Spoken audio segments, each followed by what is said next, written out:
Hi students, it is the fourth day of sixth lesson of science first, that is diffraction of light.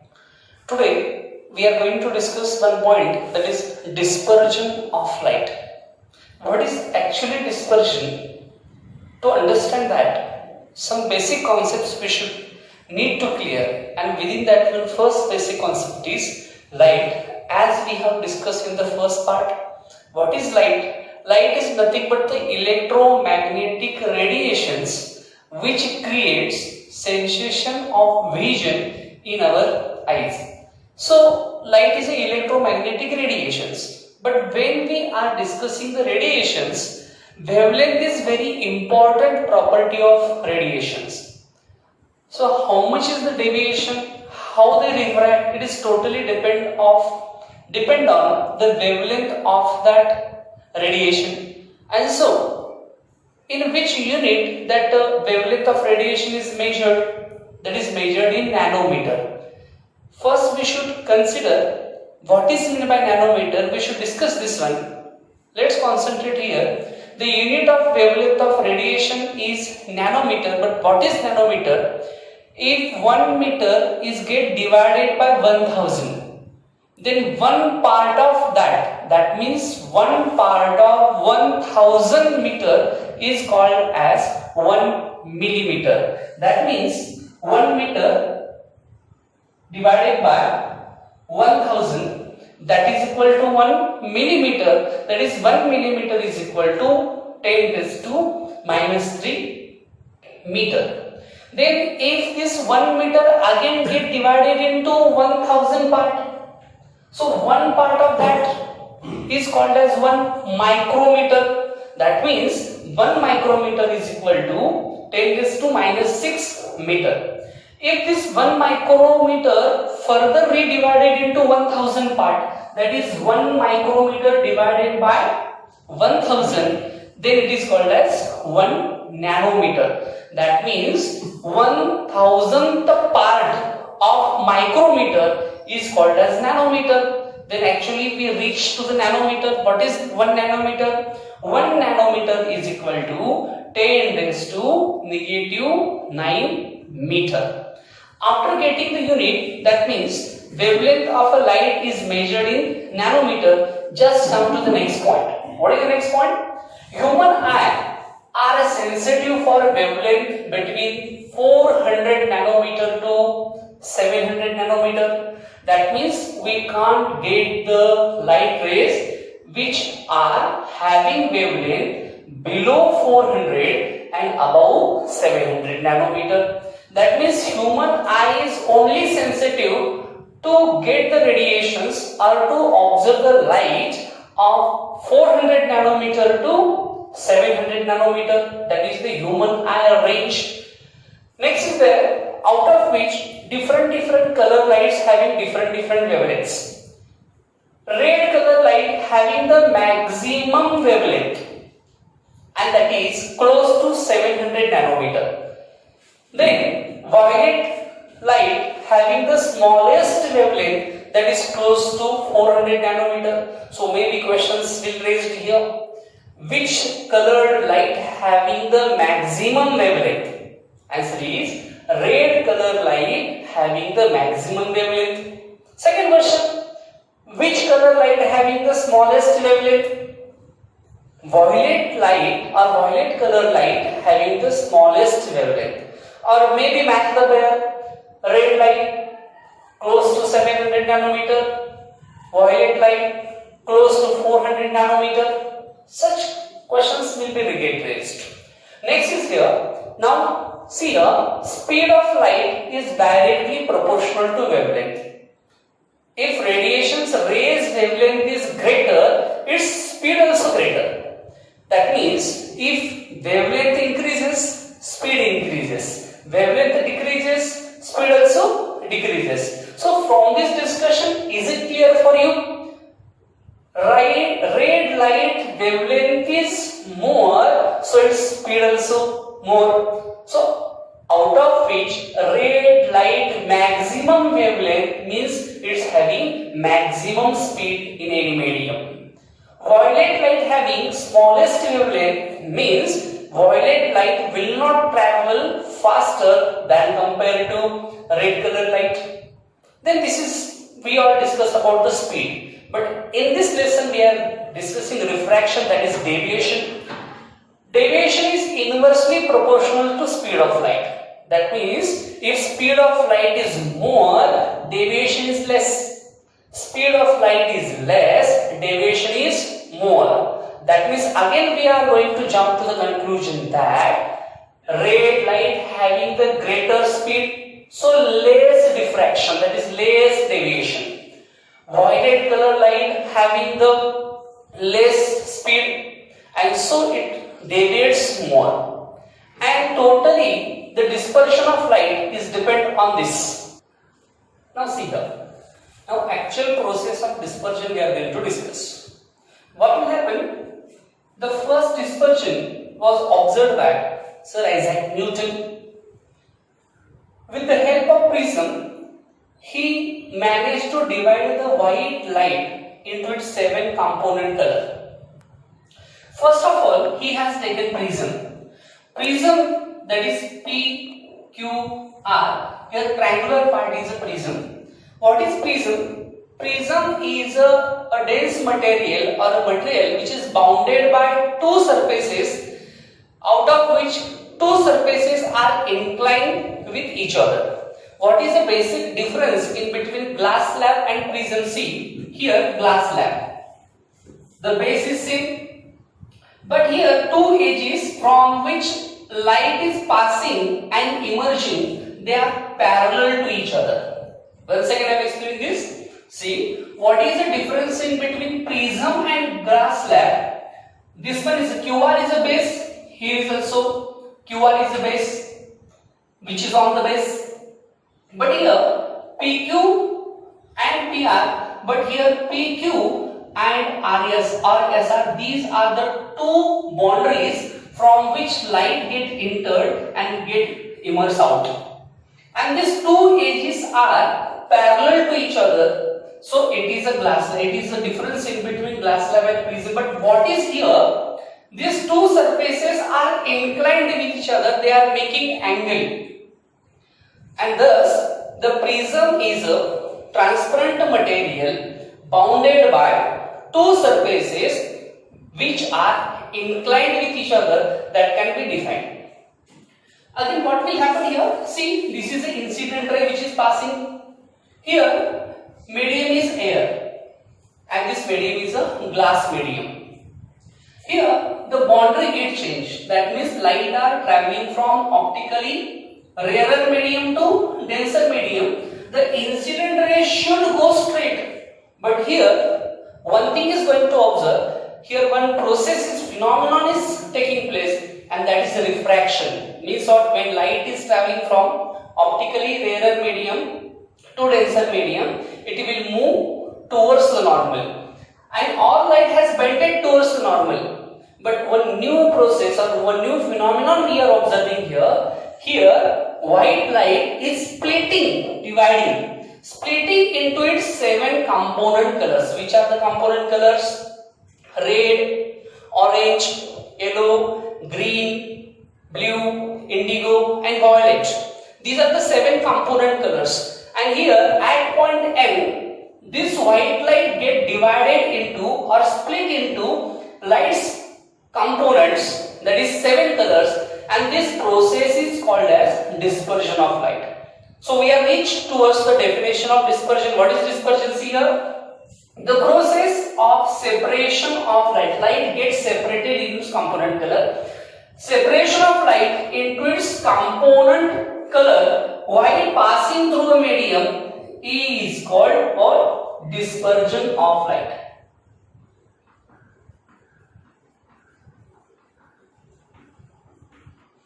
Okay, after dispersion, what will happen here? See, the 7 colors, why it dispersions there? Because light is component or composed of 7 color. 7 color having different wavelengths, different speeds. Out of these 7 colors, violet having smallest wavelength means was less speed, as as it having the less speed in air, definitely it will deviate more, so it will bend more, and we are getting this violet light here. According to their wavelengths, they are bending, and who deviate least, that is less deviation, who having the maximum speed, who having the which color ray having the maximum speed? Red light having the maximum wavelength means what? Maximum speed, and so it having the less deviation. And what will happen here? The less deviation we are getting of red, and the most deviation we are getting the violet. In between that many colors are there. See here again one medium change is there, glass to air. So again here one refraction.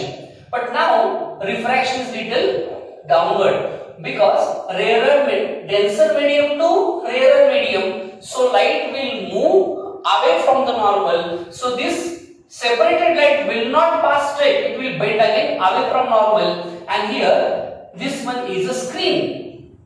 This S indicates screen, and on the screen we are getting a band of 7 colors.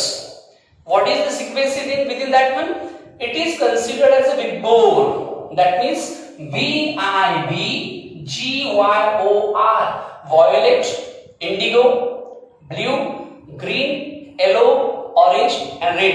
And this band of 7 colors which we are getting on the screen after dispersion of light due to prism, that band of 7 color is called as spectrum of light. What is that? Spectrum of light.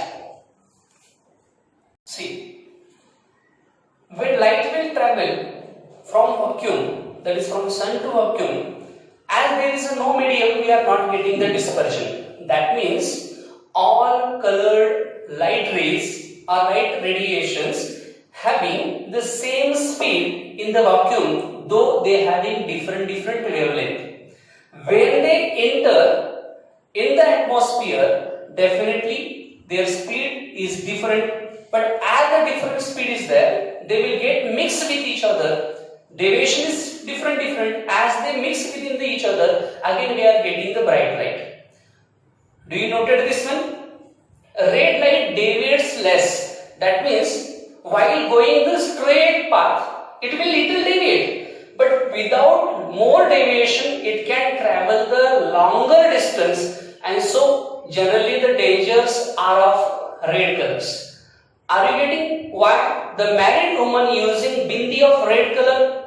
Because red color can be observed from long distance.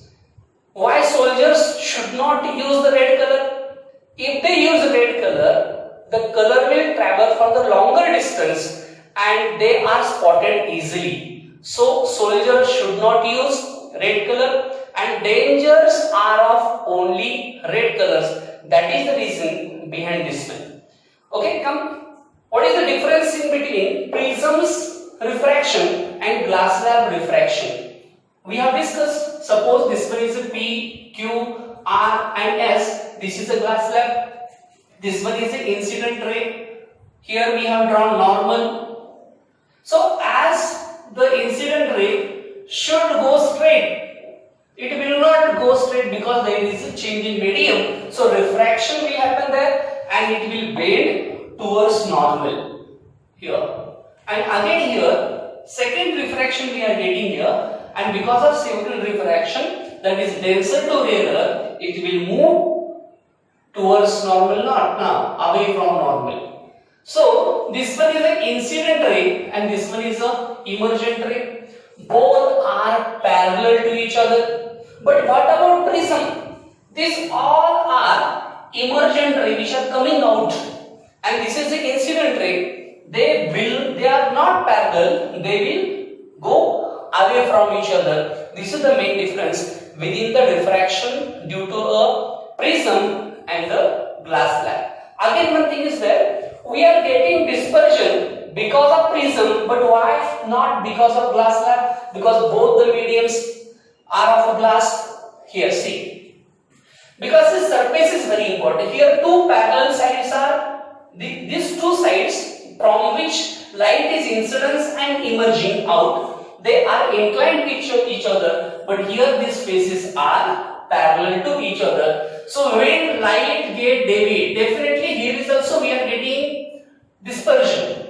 But after dispersion, all light again recombines, and after recombines, it will move again as a white light, and so we are not getting here. Here they are bending downward, but here they are bending upward, and so again all lights will combine and it will go parallel to incidence ray. So within the glass slab, we are not observing the dispersion. Now again, with the help of two prisms, can we get again white light? That is the experiment we should do. See, what is the first one? First, that is PQR is a first prism. First incident ray is going to collide with the surface N, and so which phenomenon will happen? That there should they go straight, but there is a dispersion, and after dispersion we are getting here 7 component colors, then second refraction, and after getting the second refraction, see, these are the rays who is getting, suppose it is P dash, Q dash, R dash, that is the second prism.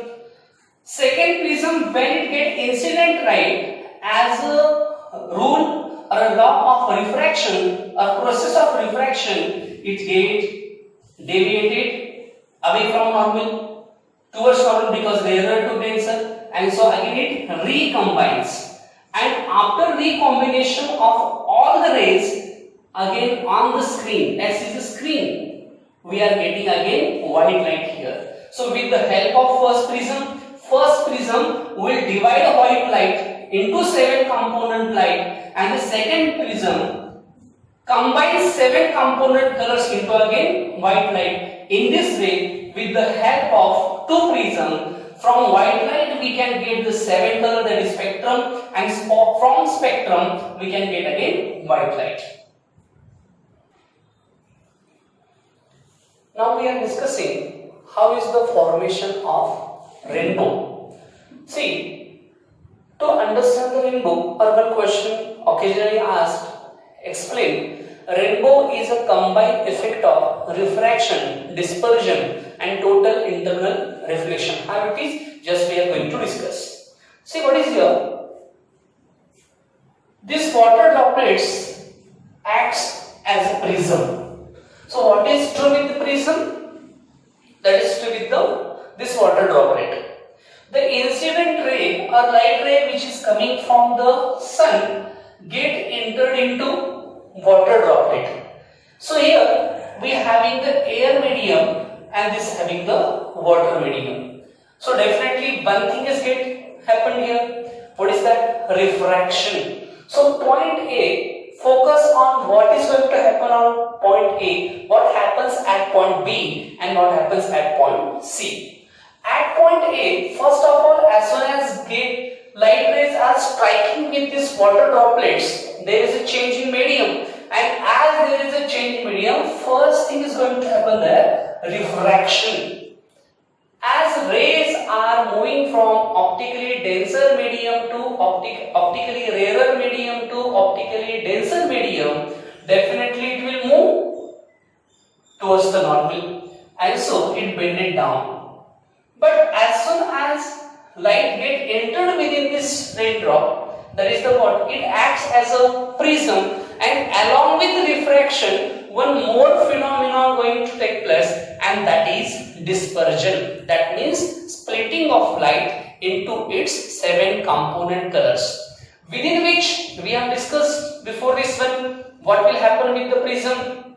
The red light having the highest wavelength, that means highest speed, so deviation is less, so it will bend a little only.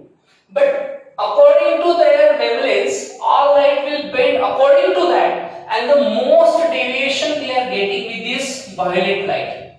So within the water or within this droplet, red light is little above, and downward we having which light? Violet light. That will be happen at point A. So what is going to happen at point A? Two things are there. One is refraction along with dispersion. Now these rays are traveling. Many rays will travel that side, but again it get mixed within this each other, and so we are not getting the separate light. Again light is going to convert into white light. But here some rays, not all rays, some rays which having more angle than the critical angle, they will be reflect inside the water. Last products we have discussed, when the incidence ray is more than the critical angle, then the rays will not refract, they will bend again in the denser medium. That is called as total internal reflection, and such thing is going to happen, and these rays will bend back, or they will come again in the denser medium. So at point B only one process is happening there, that is total internal refraction, and after this refraction red light will move downward and the violet light will come little upward. Now again here is changing medium, that is water to air, that means denser to rarer, and as rays are traveling from denser to rarer, definitely they will move away from the normal. So again here refraction is going to happen, they will not come straight, they will bend little upward, and so at point C refraction we are getting. In this way, violet light we are getting upside and red light we are getting downside. But when we observe in the sky, we are observing red light in between, and upside and downside we are getting violet light, and this is the rainbow we are getting in the sky. Red light is in between that. Within this one, two rainbows are there. First one is, that is out of these two, one is primary rainbow and second is secondary rainbow, and this is the part of higher standard. How you are getting this one, you will learn into 11th and 12th standard. Thank you. In this way, the formation of rainbow is a combined effect of refraction, dispersion, total internal refraction and refraction. Within that one, at point A, refraction and dispersion. At point B, total internal refraction, and at point C, only refraction. Thank you.